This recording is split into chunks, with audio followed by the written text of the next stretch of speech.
Dear Lauren, my spouse of 28 years has been having an affair for 5 months. He moved out today and right into his mistress's house.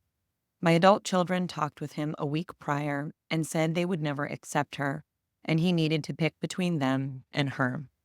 He chose her. Why? We were a wonderful, tight family. People were envious of us and our relationship with our kids. And now this guy has turned into a complete stranger. How does one walk away from their children? He says he loves them, but I don't get this. Sincerely, Laurie. Today's letter is answered by myself and our coach, Michelle Leon. And if you're familiar with Letters to Lauren, by now you know Michelle, who joins me every other week. She meets with clients every single week herself, couples, individuals. And I love the weeks that we're together because it just allows us to have a dialogue about the letter that's written in.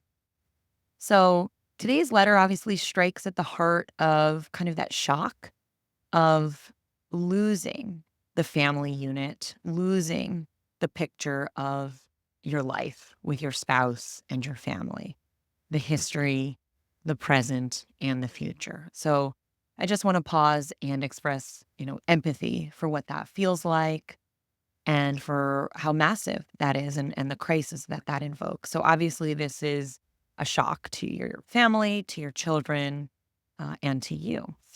The first thing that comes up for me around today's letter is that when somebody leaves abruptly as a result of an affair and the family felt perfect, the marriage felt good, and it's a catastrophic shock. Someone wasn't being honest and or someone wasn't being heard. So I'll explain a little bit further about what I mean. And you can think of this in terms of percentages, making an entire pie chart of 100%. To what percent was the spouse who had the affair not being forthcoming about their real feelings in the marriage and in their life together with you? And to what extent were they expressing themselves, but perhaps were not being heard, or perhaps were not expressing themselves loud enough or properly enough to be taken seriously? And when someone departs in this manner, I usually see some combination to where the person who had the affair felt that they were expressing themselves, but it wasn't being heard. Their needs weren't being acknowledged. Perhaps they were being dismissed. Perhaps they were being written off as, complaints or just regular marital issues. But for them, it was enough to disconnect them from believing that the marriage was worth continuing to invest in. So what happened was the affair was a result of him feeling that the marriage was not worth protecting anymore. Somehow, for some reason. And also that could have been from him not being honest about how he was feeling, right? So Michelle talks a lot when we have our conversations about avoidance being a huge part of what motivates affairs. And so if the spouse who had an affair is a bit conflict avoidant, is perhaps not comfortable expressing their wants or needs or true feelings, or really just doesn't know how to articulate or verbalize how they're feeling in the relationship, they may be going along and they may be setting you up together with this picture perfect family, but really on the inside, not feel right in their own life, in their own marriage. And so that's why I'm kind of putting it in terms of this 100% pie chart. What percent is the person who had the affair not being loud and clear about how they really felt in the marriage and family and in the life that you set up and built together? Right? To what extent was that not actually working for them or not what they wanted? And was that being expressed or not? And to what extent did they express themselves and it wasn't heard and it wasn't communicated together between the two of you to be able to acknowledge what the marriage was really feeling like for both of you, not just one of you, for both of you. So I'm going to pause there. And Michelle, I'd just love to hear a little bit of your thoughts. To echo your sentiments at the beginning, we really see here when people are blindsided how absolutely traumatic that is. And we're seeing the letter. So even just in terms of the use of the caps and the exclamations and the question marks, it's very obvious that this was a very traumatic discovery and event. I guess the part I wanted to speak to was where she says that the adult children spoke to him a week prior to and essentially issued an ultimatum, and that he ultimately chose his affair partner. It's sounding like somebody that he's chosen, himself instead of this other life that would be involving the children. But ultimatums typically don't work, regardless of who's issuing that. I understand the shock to the family. It's a hard one to get over. Big Yeah. time. Yeah. And you and I were talking about this letter before we got on here to record, and we were talking about how, especially when the kids become adults, there's a Yes. new decision-making tree that comes up for the parents. And sometimes one partner in the couple is ready to live for themselves. So if the family was a kid-centric family, a child-centric family, they're adults now. And he had to choose between self-abandonment and the children's ultimatum, to your point, Michelle. And it sounds like he chose himself. And, the issue with an ultimatum is that now the adult kids have to decide, are they going to go back on their ultimatum so that they can have a relationship with their father? Or are they going to stick to it? And what does that mean for them? One thing that's notable is that the letter, and again, we say a lot of things when we're kind of in crisis and reactive mode, but people were envious of us and our relationship with our kids. People, right? So that speaks to the optics, to the outside world's view of you and your family, not to what was relationally happening between the two of you as a couple. So there's a lot of picture perfect families out there who are just beautiful on paper and really enjoy that family unit time. It's not that it doesn't mean what you think it does. It absolutely does. They love and they value their family. But are they in a relationship, in a marriage that's growing? Are they being heard? Are they being met? Do they feel like they're with someone with whom they have real compatibility, both for the present and the future, especially once the kids are out of the house? So underneath this picture perfect family are probably some things that weren't being addressed that ended up breaking everything apart.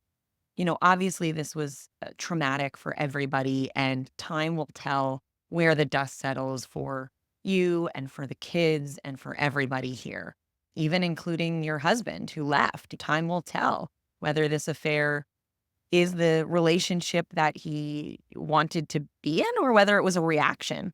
Once the dust does settle, and as you're walking your path of healing, Laurie, I just want you to really ask about what real honesty felt like and sounded like between you and your husband. Sometimes we build our castle as a family on optics, right? We're so proud of sort of those check mark parts of life, the schools we go to, the money we make, the ways that we traditionally define success as a culture. Everyone is doing well. We're all smiling. It's very easy to post that stuff on social media. It's very easy to be really proud of who your family is from the outside. But underneath that, where were the cracks? Where are the things that weren't addressed? Where are the things that nobody saw when they looked at that picture perfect family and that relationship with the kids? And if your relationship was each very strong with your kids, because again, this is sort of a kid centric letter, what was the quality of your relationship together? So, this is something that Michelle and I see a lot in our work, which is that a child focused marriage, once the kids become adults, has some weaknesses. And the couple can either work to focus on rebuilding those weaknesses and getting to know each other again and, coming into their next phase together, or they're really just too far apart. So, Michelle, any other closing thoughts? I guess just in terms of what we would tell anybody after a trauma, leaning on family, friends, taking time for herself in terms of reflection. Future things we ask our clients to think about is, how their self esteem was impacted or self worth has been impacted. What does this mean? And what does the next chapter potentially look like? But really, really taking care of herself and her nervous system and doing things that are very nurturing in this post-traumatic time and being very, very patient in terms of the why, which was the big question. We don't know. We can't answer that. I don't know after 28 years that it's going to feel like an answer that's satisfactory. I don't know that anybody ever gets it when it's the why, when people are told what their unfaithful spouse's truth is.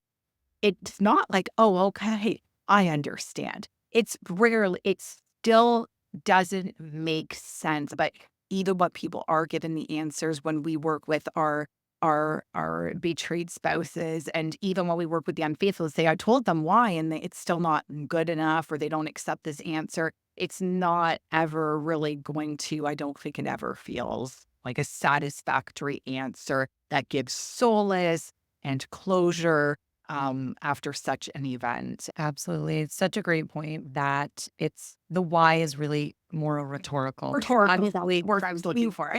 we want to know, It's- right? But no reason's ever really going to be good Yes. enough or satisfactory enough. And after 28 years, it's usually a million different things that all come back to, a few ways that the relationship felt that made it sort of not worth protecting and saving for the person who leaves.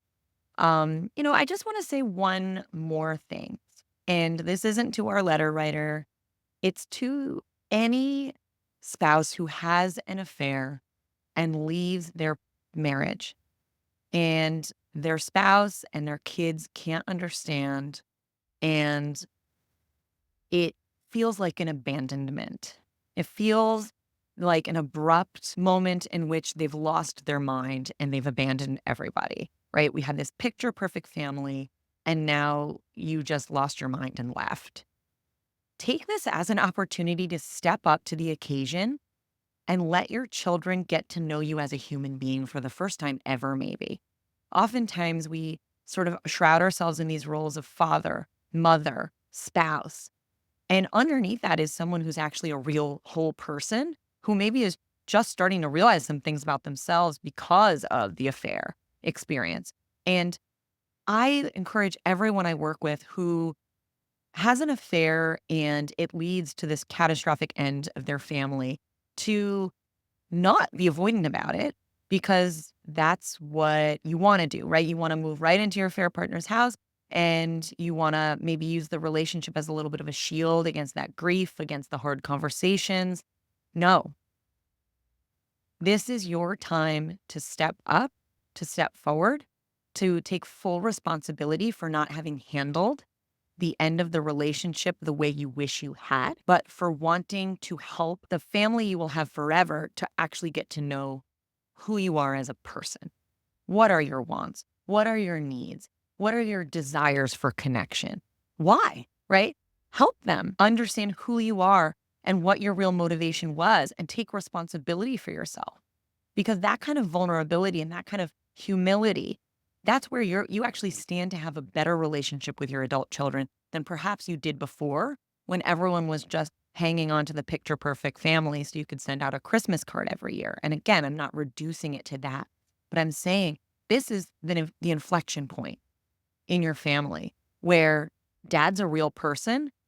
He just maybe was never known before.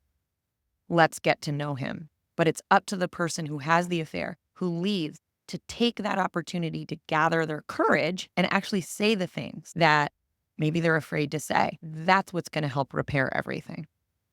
It's obviously a complex situation with very few details. So Michelle and I are working off those big themes of avoidance and honesty And, when we think our life is one thing and it turns out to be another in the end, and it's going to be a long road of grieving, healing, adjusting.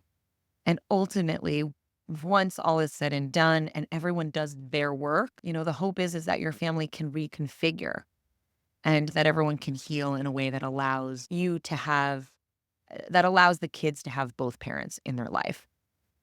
So I hope that Michelle's and my feedback helped.